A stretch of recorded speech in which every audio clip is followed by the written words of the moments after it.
I have a Les Paul with Killer Beaz on the fretboard. Yes, sir. So, Beautiful guitar. let me too. tell you that story. Yeah. Way back in old-timey days, the Lynyrd Skynyrd band discovered me. I gave them a tape of my act. We did a show, Birmingham, Alabama. I'm in the parking lot of a luxury motel.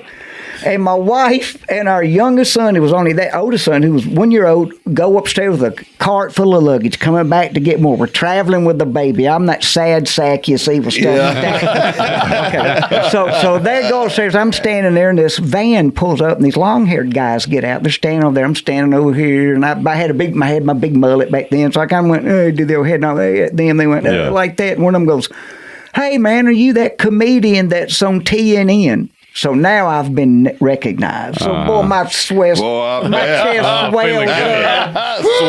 Yeah, just so I've been recognized by people. So I go strutting over. I'm the cock of the walk. Hey, how you doing? Hey, I'm Killer Beaz. So come here. Oh, yeah. You know. So I go, look, I'm in town playing. Y'all want to come out to my show? And one of them says, ballsy of you. Wait, I didn't know who it was. They were just they were just guys. Oh. So one of them goes, well, we got to play tonight. And I go, well, where y'all playing? And then somebody else goes, well, we're Lynyrd Skynyrd. So right about that time, my wife walks back up with our son, and they go, a baby. And they run, they grab our little boy, and they're passing around because all the kids are at home and they're out on tour. Right. So we're standing there, and their manager comes up, and he goes, dude, have you got any tapes of your act? We've seen every tape on the tour bus. You know, we're sick of it. I go, well, I don't, but the comedy club has a rig set up in there, and if they've got some blank tapes, I'll record for you. Okay, cool.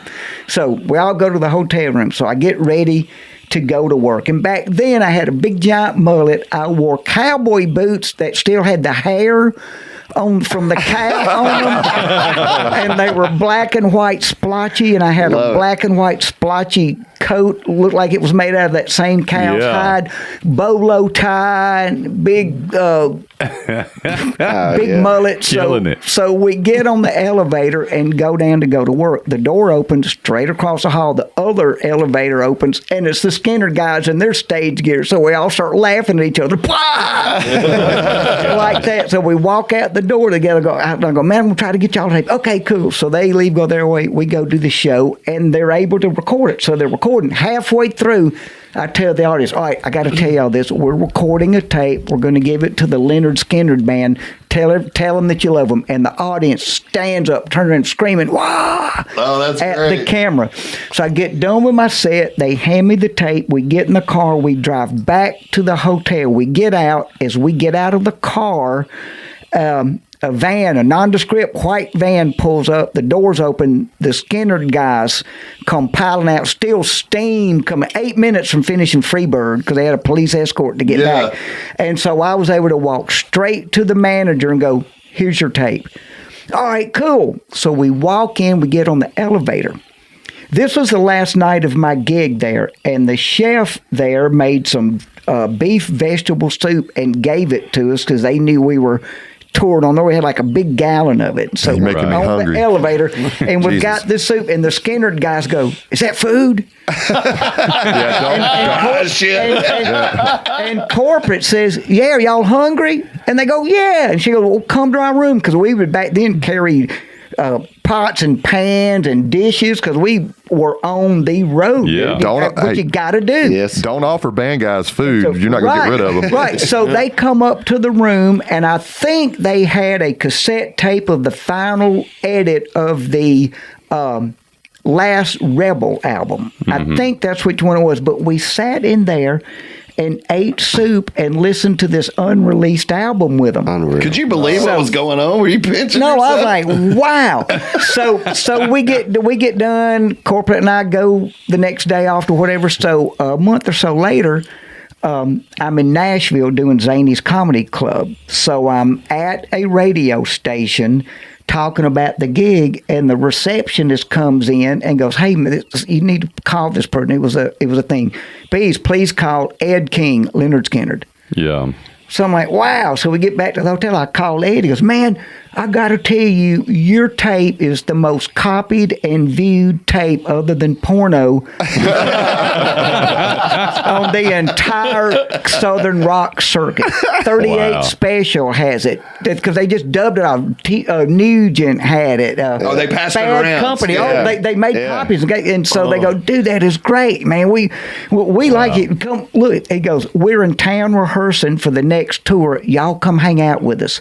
So we would drive and go to this little warehouse and sit from here to y'all from them rehearsing the set list for their next thing. What year was this? Jesus. 92. Okay. Maybe something like that. So Ed and I hit it off really, really well, and so they booked me on a concert with them at the the Indianapolis Motor Speedway the night before the first ever Brickyard 400 NASCAR race. 120,000 people. Is that it? I walk on. Here's the lineup. Here's the line, and on the podium, Killer Beaz, Pride and Glory. That was a 3-piece. Trio that Zakk Wylde, Ozzy Osbourne's guitar player, had. Yeah. Killer Beaz, Pride and Glory, Bad Company, 38 Special, Nugent, and Skynyrd. And you went out between every one of them? No. I went up first, and it was a rock festival concert. They're smoking dope, showing their boobs and all stuff like that. So you can't do stand up. I do 30 seconds. Y'all ready to rock? Wow. We're going to have a good time. 30 seconds. Both didn't tell one joke. You just don't do it there. What? Walked off, went back to the trailer, got a check for thousands of dollars. And then went and hung out for the rest of the concert. Sat on side field monitors on the stage.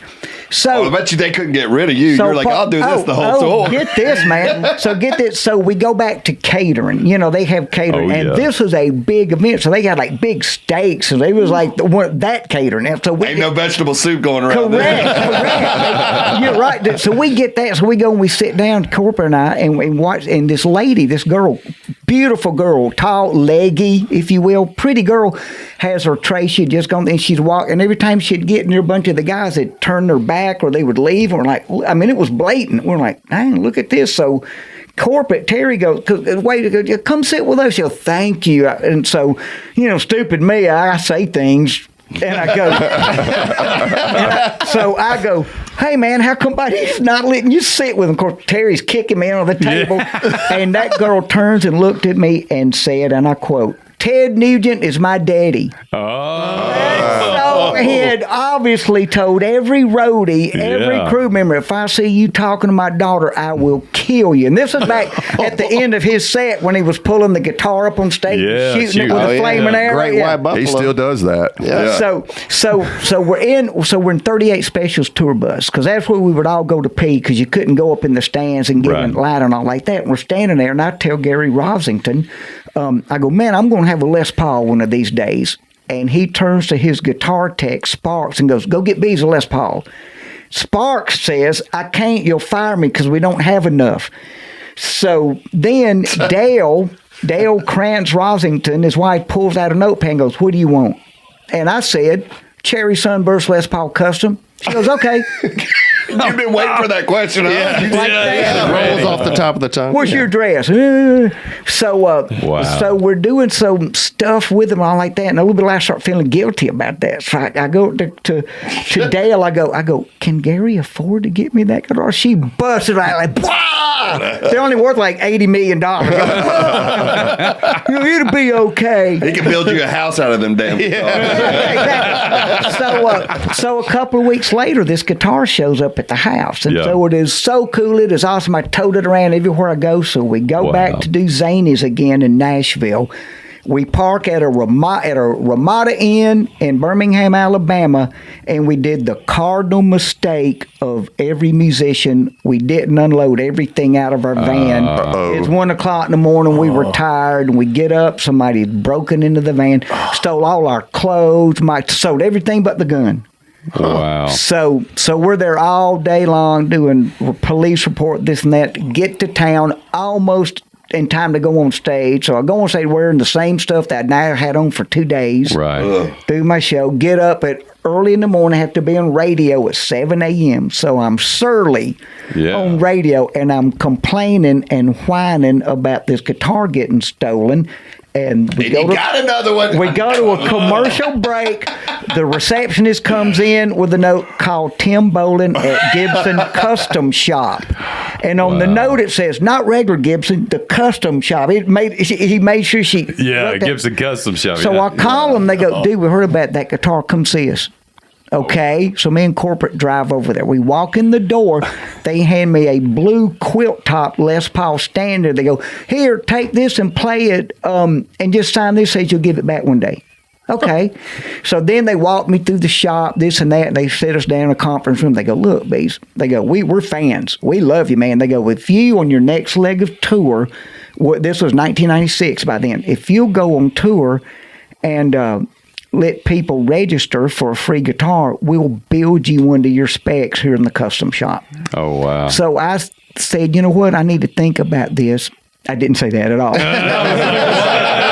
I didn't say that at all. Yeah. I went, okay, like that. So they let me come and pick out the mahogany blank. Ed King told me, go get the lightest wood you can find. Get the lightest wood. So I picked the mahogany. I picked the flame maple cap. Yeah. The guitar has a compound radius fretboard, 12 to 16 inches. I went with an ebony fretboard. It's a chambered body. And so they call me, no F-holes or anything, super lightweight, real resonant. So they call me during the building process. They go, hey, man, you want us to put your name on that fretboard? I went, yeah.